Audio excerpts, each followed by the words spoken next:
এখন একেবারে সত্যি সত্যি চেক ইনের দিকে যাচ্ছি, মানে এয়ারপোর্টের ভেতরে পৌঁছে গেছি। যে বাইরেটা দেখা যাচ্ছে এখান থেকে,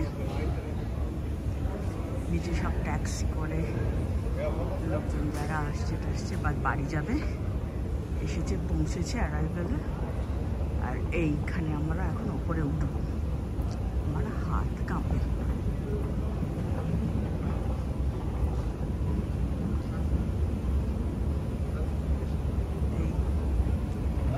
অবশ্য আমাদের এখানে তো ব্যাগেজ ড্রপ টপের কোনো ব্যাপার নেই, যেহেতু আমাদের শুধু মানে পিঠে করে নেওয়া ব্যাগেজ। অতএব আমরা এখন এখানে কিছুই করব না, সরাসরি বোর্ডিংয়ের দিকে চলে যাব। এ হচ্ছে আমাদের এয়ারপোর্টের ভেতরটা। এটা হচ্ছে 2 নম্বর, মানে 3টে চেক ইন আছে, check in 1, check in 2, check in 3। এটা হচ্ছে 2 নম্বরটা। 2 নম্বর থেকে বেশি ফ্লাইট ছাড়ে বলে আমার ধারণা।